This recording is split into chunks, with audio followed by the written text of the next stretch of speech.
আসসালামু আলাইকুম, কেমন আছেন সবাই? আশা করি আপনারা সবাই ভালো আছেন। মোবাইল দিয়ে HTML এবং CSS ব্যবহার করে আমরা কিভাবে এমন একটি বাটন ডিজাইন করতে পারি এটা সম্পর্কে আজকে আমাদের ভিডিও। আশা করি ভিডিওটি থেকে আপনারা অনেক কিছু শিখতে পারবেন এবং অনেক উপভোগ করবেন। তো আজকে আমরা দেখব কিভাবে আমরা এই বাটনটি ডিজাইন করতে পারি HTML এবং CSS ব্যবহার করে। আমরা সকলে জানি যে প্রতিটা ওয়েবসাইটের মধ্যে একাধিক বাটন থাকে, যার মধ্যে থাকে হায়ার মি বা ক্লিক মি বা অনেক কিছু থাকতে পারে, অ্যাপয়েন্ট মি, অনেক ধরনের বাটন থাকতে পারে। তো আজকে আমরা দেখবো কীভাবে আমরা এই বাটনটা ডিজাইন করতে পারি বা কাস্টমাইজ করতে পারি। তো চলুন ভিডিওটি শুরু করি। ভিডিওটি শুরু করার আগে আপনাদের সবার কাছে একটাই রিকোয়েস্ট, যারা এখন পর্যন্ত পিয়াস টেক বাংলা চ্যানেলটি সাবস্ক্রাইব করেন না তারা এখনই সাবস্ক্রাইব করুন, আর যারা অলরেডি সাবস্ক্রাইব করেছেন থ্যাংক ইউ সো মাচ। চলুন একটা ইন্ট্রো গল্প দিয়ে ভিডিওটি শুরু করা যাক। Tell me pretty lies, look me in the face, tell me that you love me, even if it's fake. তো মোবাইল স্ক্রিনে আপনাদের সবাইকে আবারও স্বাগতম জানাচ্ছি, আমি একে পিয়াস। তো বাটনটি ডিজাইন করার জন্য আমাদেরকে প্রথমত যে কাজটি করতে হবে সেটা হলো আমাদের অ্যান্ড্রয়েডটি ওপেন করতে হবে। সো আমি আমাদের অ্যান্ড্রয়েডটি ওপেন করে নিচ্ছি। অ্যান্ড্রয়েডটি ওপেন হওয়ার পর আমরা দেখতে পাচ্ছি এখানে একটা HTML ফাইল ক্রিয়েট করা আছে। আমি যদি মেনু বারে আবার ক্লিক করি দেখতে পাচ্ছি এখানে CSS ফাইলটিও ক্রিয়েট করা আছে। আমাদের যাতে করে সময় কম লাগে এই জন্য আমি আগে থেকে একটা HTML ফাইল এবং একটা CSS ফাইল ক্রিয়েট করে রেখেছি, এবং HTML ফাইলের মধ্যে দিয়েছি আমরা বেসিক কোডগুলো এবং CSS ফাইলের সাথে HTML ফাইলে কানেকশন করে রেখেছি, যাতে করে আমরা খুব সহজে ডিজাইনটি করতে পারি। এতটুকু কিন্তু আপনারা জানেন কীভাবে একটা HTML ফাইলের সাথে একটা CSS ফাইল কানেকশন করাতে হবে, কীভাবে একটা HTML ফাইল ক্রিয়েট করতে হবে, কীভাবে CSS ফাইল ক্রিয়েট করতে হবে, এই সম্পর্কে কিন্তু আমাদের অলরেডি ভিডিও আছে। আপনারা এগুলো যদি দেখেন তাহলে আপনারা এগুলো পারবেন। তো আজকে আমরা শুধুমাত্র দেখবো কীভাবে আমরা একটা বাটন ডিজাইন করতে পারি। একটা ওয়েবসাইটের মধ্যে একাধিক বাটন থাকে, তাই বাটন ডিজাইন করাটা খুবই গুরুত্বপূর্ণ। তো আজকে আমরা বাটনটা ডিজাইন করব। বাটনটা ডিজাইন করার জন্য আমাদেরকে প্রথমত যে ট্যাগটি ব্যবহার করতে হবে, এই ট্যাগটি সম্পর্কে আমরা আগে আলোচনা করে নিই। আপনারা অবশ্যই ফলো করবেন কোন ট্যাগটি আমরা এখানে ব্যবহার করতেছি, কারণ এই ট্যাগটি সম্পর্কে আমাদের আগে আলোচনা হয় নাই এবং এই ক্লাসের মাধ্যমে আমরা এই ট্যাগটি নিয়ে আলোচনা করব। তো এই ট্যাগটির নাম হলো কি বাটন ট্যাগ নামে একটা ট্যাগ আছে আমাদের HTML এর মধ্যে। বাটন ট্যাগটি আমরা ব্যবহার করবো এখানে। দেন ট্যাগ লেখার নিয়মটি আপনারা সকলে জানেন যে, তো আমরা বাটন ট্যাগটি লিখছি, বাটন লিখলাম। বাটন লেখার পর আমরা এখানে কি দিব, কি লেখাটি শো করবে, বাটনের মধ্যে কোন লেখাটি শো করব। আমি দিতে চাচ্ছি ক্লিক মি নামে এই লেখাটি শো করবে, CLICK, click me. Click me লেখার পর আমরা কি করবো, এখানে বাটন ট্যাগটি কি করবো, ক্লোজ করে দিব। ক্লোজ করার জন্য কি করবে, এভাবে ক্লিক করলে আমাদের এটাকে ক্লোজ হয়ে যাবে। আশা করি ব্যাপারটি আপনারা বুঝতে পেরেছেন। তো এখন আমাদের কাজ কি, এখন কাজটি হলো আমাদের এটাকে সেভ করা। তো সেভ করার জন্য আমাদের কী করতে হবে, সেভ বাটনের উপর ক্লিক করতে হবে, এবং আউটপুট দেখার জন্য আমাদের কী করতে হবে, আউটপুট বাটনের উপর ক্লিক করতে হবে। তো দেখতে পাচ্ছি আমাদের এখানে আউটপুটের মধ্যে আমাদের ক্লিক মি নামে একটা বাটন চলে আসছে। তো আজকে আমরা দেখবো কীভাবে আমরা এই বাটনটাকে আমরা আরও আকর্ষণীয় এবং আরও সুন্দর করে তুলতে পারি। আমরা সকলে জানি যে কীভাবে আমরা ডিজাইনটি করে থাকি, আমরা CSS এর মাধ্যমে ডিজাইনটি করে থাকি। তো এখন আমরা কী করবো, এই বাটনটা একটি করে ডিজাইন করবো। বাটনটাকে ডিজাইন করার জন্য আমাদের কী করতে হবে, আমাদের CSS ফাইলে যেতে হবে। দেন আমি ব্যাক করলাম এবং style.css ওপেন করে নিলাম। style.css যাওয়ার আগে আমাদেরকে প্রথমত আরও একটি কাজ করে নিতে হবে, সেটা হলো কি ইন্ডেক্স ডটে আসতে হবে। আবার আসার পর আমরা কী করবো, বাটনটাকে একটা ক্লাস বা আইডি দিয়ে দিব। দেন আমি একটা ক্লাস দিয়ে দিচ্ছি। ক্লাস দেওয়ার পর সেমিকোলন দিয়ে আমরা এখানে দিলাম BTM নামে একটা আমরা ক্লাস নিচ্ছি, যাতে করে আমরা এটাকে টার্গেট করে আমরা কী করতে পারি, এটাকে ডিজাইন করতে পারি। দেন আমরা CSS ফাইলটা ওপেন করবো। তো CSS ফাইলে আসার পর আমরা প্রথমত কী করবো, সেটা হলো আমাদের কী করতে হবে, ওই ক্লাসটিকে টার্গেট করতে হবে বা ওই ট্যাগটিকে টার্গেট করতে হবে।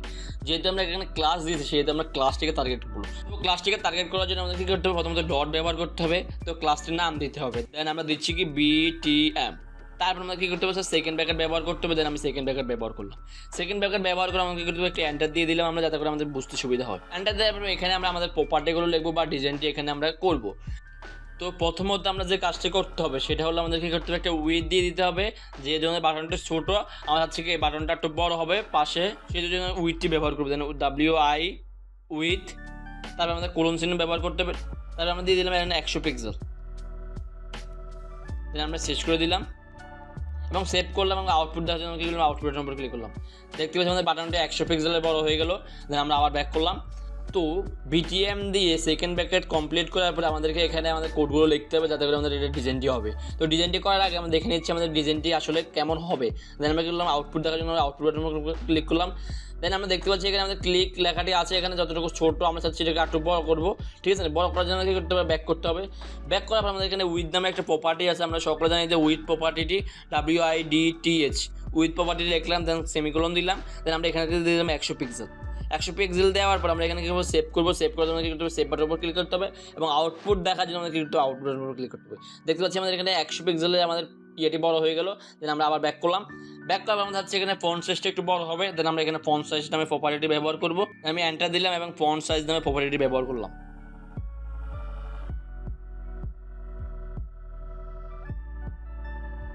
ফন্ট সাইজ লেখার পর আমরা এখানে সেমিকোলন দিয়ে ব্যবহার করলাম এবং এখানে দিয়ে দিলাম আমরা কত পিক্সেল, তার 24 পিক্সেল আমরা এখানে দিয়ে দিচ্ছি আমাদের ফন্ট সাইজটি। দেন আমরা এটাকে শেষ করলাম এবং আউটপুট দেখার জন্য কী করতে হবে, সেভ করতে হবে আগে প্রথমত, তারপর আউটপুট দেখার জন্য আমরা কী করতে হবে, আউটপুট বাটন ক্লিক করতে হবে।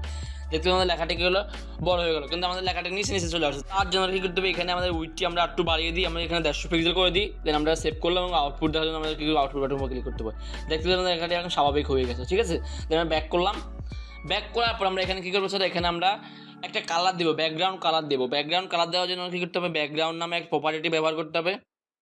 ব্যাকগ্রাউন্ড লিখলাম, দেন সেমিকোলন দিয়ে দিলাম এবং তারপর আমাদের এখানে কালার কোড ব্যবহার করতে হবে। দেন আমি একটা কালার কোড ব্যবহার করছি, #FB5200 নামে কালার কোড ব্যবহার করব। FB5200 এই কালার কোডটা আমরা ব্যবহার করতেছি। দেন আমরা সেমিকোলন দিয়ে শেষ করতেছি। দেন আমরা সেভ করলাম এবং আউটপুট দেখার জন্য আউটপুট বাটনের উপর ক্লিক করতে হবে।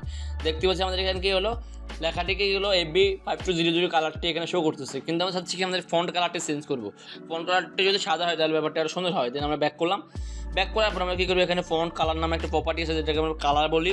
কালার প্রপার্টির ব্যবহার করলাম, দেন সেমিকোলন ব্যবহার করলাম। দেন আমরা কি লিখে দিলাম হোয়াইট